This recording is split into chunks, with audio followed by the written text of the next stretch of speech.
Hi there, welcome back to Apatros Review. In this episode, The Tomb. Directed by Ulli Lommel in the year 2007. This is one of those Arthouse Atrocities episodes. Hi there, welcome back to Apatros Review, your guide to the wild world of science fiction, action, horror cinema with me, your host, Mila Sipka. If you want to spell my name, just look at the channel name. Oh, and I'm getting a haircut tomorrow, so don't worry about that. Anyway.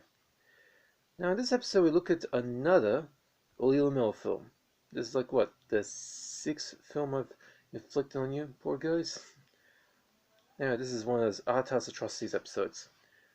Now, this being Arthouse Atrocities, I'm going to do the usual primer. There is a common misconception among certain movie-going circles that if a film has constant superfluous shots of pointless things like tree branches swaying in the wind, or numerous discussions and dialogue about nothing in particular, that means the film is of an intelligent nature and therefore grown up. In reality, that is not the case. This type of film is commonly known as Arthouse, a genre of film that caters to people who don't like standard narratives and who think that most mainstream movies are nothing more than dumb popcorn films made for the masses. The Arthouse genre consists of films that are pretentious, extremely boring, highly political, and highly experimental. These films are best to be avoided since they go against the very nature of cinema, which is a medium of escapism. Now, we're back with Ulli Lommel and his long string of ultra-cheap direct-to-video serial killer nasties that made her Lommel infamous during the mid to late 2000s. And this is what, this is actually the sixth Lommel film I've actually reviewed so far. I've got two more left to go on this post-millennial stuff.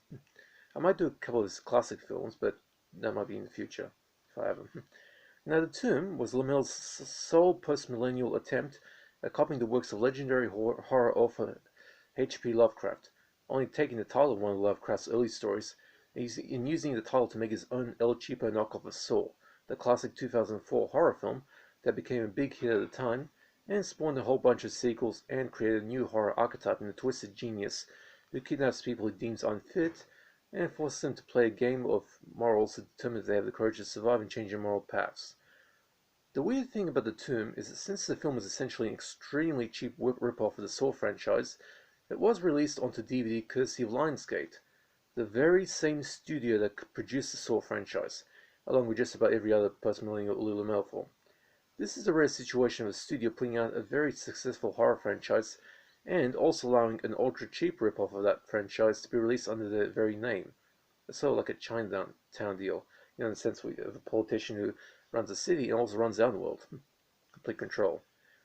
Otherwise, if this was issued by any other studio, Lionsgate would most certainly have issued a cease and desist order and got the film buried under litigation. My dog. As for the Lovecraft factor, well, aside from using Lovecraft's story title and mentioning the names of several of his characters, along with people reading lines from the book, there is no real connection here to Lovecraft at all. The original story was about a man who comes across a crypt where he imagines something dark is going on in there.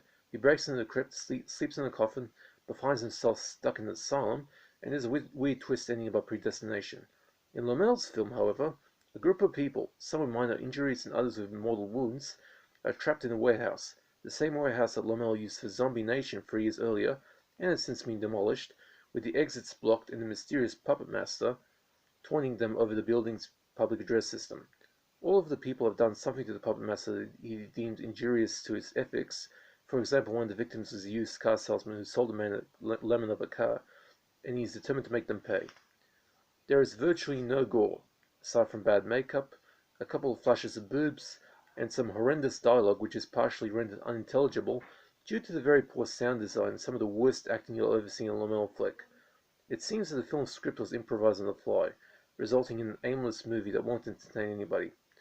Even the most hardened of bad movie masochists will find this one a chore to sit through.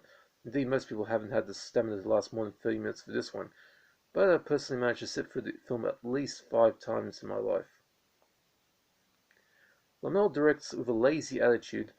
Seriously, this is the most half-assed film I've ever seen, actually more like full-assed, and the film's pace will make the most chronic insomniacs fall into a coma.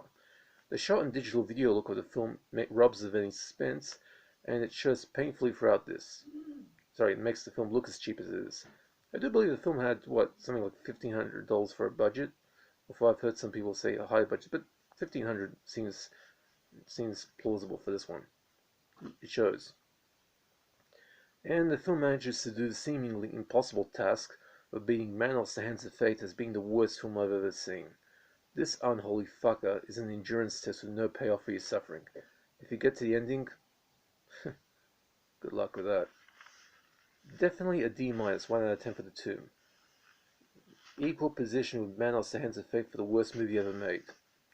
Now for the gore nudity. The blood is made from cheap Halloween makeup kits you can buy at the shops, and the only nudity is an almost naked woman. I'm saying like almost completely naked. She's only wearing panties.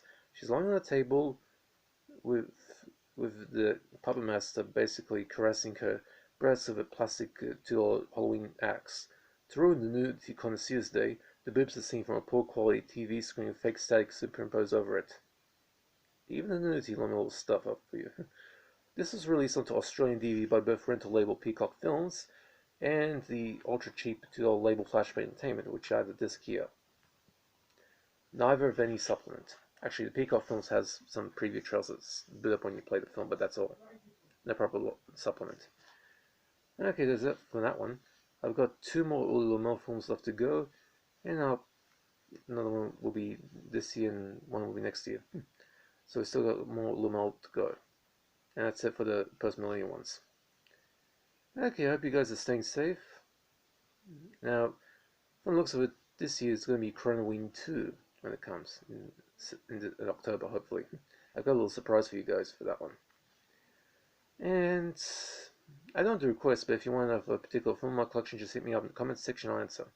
If you also have any questions about DVDs or any types of genre film you want me to check out, I'll see if I have anything of that. Just hit me up in the comment section, you'll see. Hope you guys are staying safe, and that's it for this review. See ya.